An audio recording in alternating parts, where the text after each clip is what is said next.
జగన్మోహన్ రెడ్డి గారి ఆశీస్సులతో YSR Congress party parliament నియోజకవర్గ ఇన్ఛార్జిగా నియమించడం జరిగింది. నియమించిన తర్వాత ఈ రోజున మౌత్వం వల్ల క్యాంపెయిన్ స్టార్ట్ చేయడానికి నియోజకవర్గంలో అడుగు పెడతాం కూడా జరిగింది. ఈ రోజున మొత్తం 7 నియోజకవర్గాల్లో ఆల్రెడీ ఎమ్మెల్యే అభ్యర్థులుగాను అలాగే ఎమ్మెల్యే ఇన్ఛార్జిగా కూడా ఉండడం జరిగింది.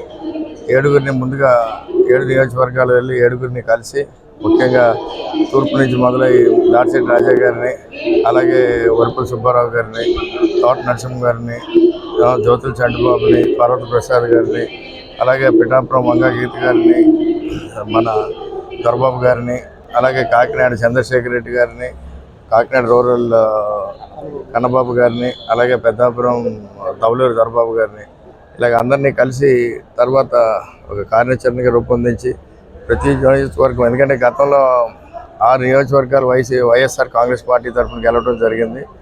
రాబోయే ఎన్నిక 2024 ఏప్రిల్లో జరిగే ఎన్నికల్లో జగన్ గారు వై నాట్ 175 అనే నినాదంతో ముఖ్యంగా కాకినాడ పార్లమెంట్లో ఉన్న 7 నియోజకవర్గాలు గెలిచే విధంగా ముఖ్యంగా నా వంతు కృషి, అలాగే నన్ను పార్లమెంట్ ఇన్ఛార్జిగా పార్లమెంట్లో కూడా పోటీ చేయించడం జరుగుతుంది. కాబట్టి మేమందరం కూడా భారీ మెజారిటీతో గెలిచే దిశగా కూడా అందరం కలిసి పనిచేస్తామని కూడా మీకు ఈ విధంగా చర్యలు చెప్తారు.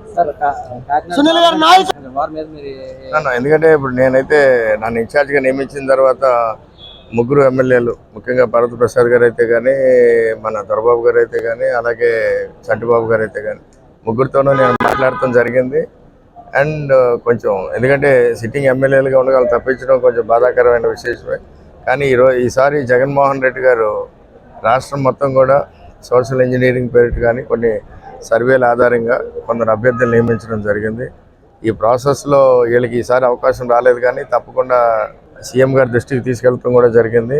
సో వీళ్ళందరినీ కూడా వేరే బాధ్యతలు అప్పచెప్పి తప్పకుండా తగిన ప్రాముఖ్యత కూడా పార్టీలో కల్పిస్తామని కూడా చెప్పడం జరిగింది.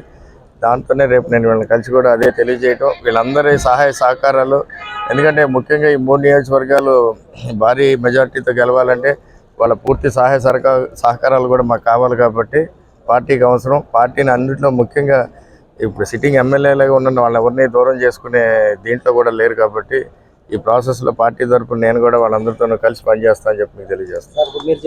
లేదండి, ఇప్పుడు అందరినీ కూడా ఇప్పుడు ఎందుకంటే ఈ కొత్తగా రావడం కూడా ఇప్పుడే రావటం, అలాగే సిట్టింగ్ ఎమ్మెల్యేల దగ్గర కూడా వాళ్ళకి కూడా కొంచెం గ్యాప్ ఉండటం, వీళ్ళందరినీ కూడా కూర్చుని సమన్వయపరిచే కార్యక్రమం ఇప్పుడు దాకా జరగలేదు. నేను అది పార్టీ దృష్టికి కూడా తీసుకెళ్ళడం జరిగింది. రేపు మన ఈ రీజనల్ కోఆర్డినేటర్ ఇన్ఛార్జ్ గారు మిథున్ గారిని పిలిచి వీళ్ళందరినీ కూడా కూర్చుని అందరినీ సమన్వయపరిచి మనం ముందుకెళ్తాం.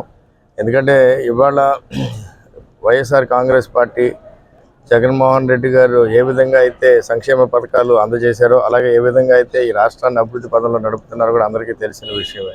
అలాగే రాబోయే 2024 ఎలక్షన్లు కూడా దృష్టిలో పెట్టుకుని గత 6 నెలల నుంచి కూడా వైఎస్ఆర్ కాంగ్రెస్ పార్టీ ఎలక్షన్ చేయడం జరుగుతుంది.